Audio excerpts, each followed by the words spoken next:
למד כל הירושלמי. איפה הבחור?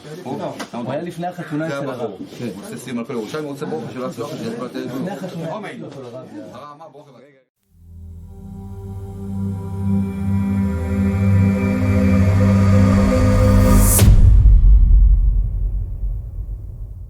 I want to share 3 things that we can learn from Rabbi Kanievsky as told by his daughter. My wife was listening to a shiur given by Rabbi Kanievsky, the daughter of Rabbi Kanievsky, to the teachers of Bet Yaakov. Bet Yaakov asked her to talk about 3 things that we all can learn from Rabbi Kanievsky and what we can apply to our lives, and here they are. The first thing that she noticed about her father was something called zrizis. Zrizis is the Hebrew word for efficiency. Rabbi Kanievsky was very efficient, and what he was doing was he was looking at the most important thing in his life, which is going to be learning, and he was prioritizing that. Now, why do we care about this? Well, we have to look at the sages that sit and learn, because they are a special class of people for Am Yisrael. This is not just a tzaddik who's doing mitzvahs. This is somebody who is a master of all of the Torah, not only the halacha, but also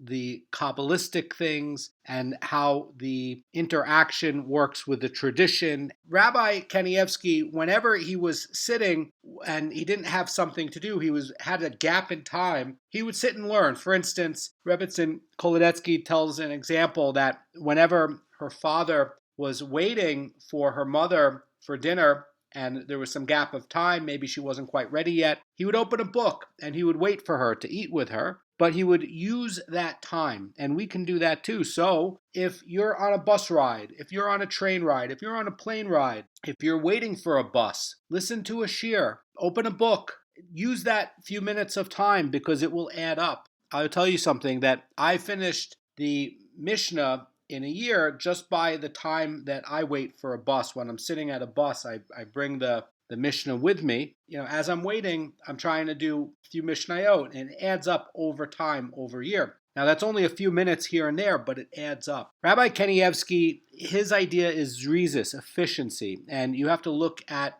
the time that you have in your day and look, how can you be more efficient for your Torah learning? Another example that she gives, another story that she gives on what we can learn from Rabbi Kanievsky is a story about when Rabbi Kanievsky got married. After he got married, he went and he visited his father, who was the stipler, who was also a great Torah scholar. And Rabbi Kanievsky, right after Shacharis, would go in the morning and visit his father every day for 40 years until the stipler passed away. And after the stipler passed away, he went over to his oldest sister's house at that time slot every day. Why? Beurim, right? You're trying to honor your mother and father. And that is another takeaway that we can have. We have to honor our fathers and mothers. We have to honor our older siblings. And we also have to honor our in-laws, especially our mother-in-law and father-in-law. And if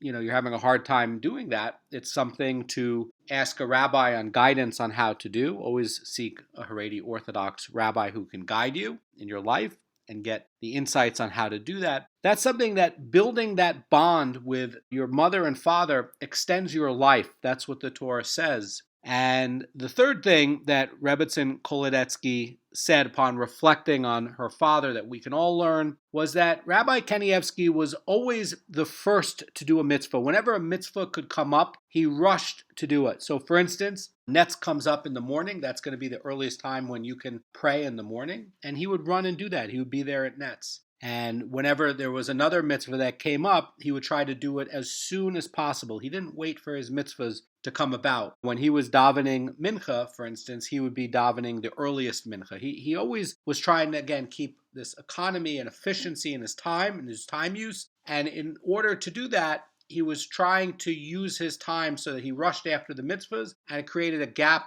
where he now had a longer period of time to do his study. Now, one of the key ideas about a person who is a sage of Israel, who is somebody who sits and learns. This is not just a rabbi. This is someone who sits and learns full time. Torah is his main occupation. The learning of Torah is his main occupation. That's what he does the majority of the day. And then he's also doing the other mitzvahs he has to do, like praying and the other things that come up for like the holiday of Sukkah. He'll be doing those mitzvahs over there. But the idea when we're looking at somebody whose primary occupation is learning, and again, that's not necessarily the same thing as a rabbi, but we're talking about somebody who sits and learns maybe 18 hours a day. We have to look at what they're doing and how they're behaving and how they're living their life. And we have to look at the habits that they have. And these are 3 habits that Rabbi Kanievsky had that we can take from and we can improve our life. And that's going to, again, be efficiency, so he's not wasting time in learning, and trying to make sure that whenever he's doing something and he has a break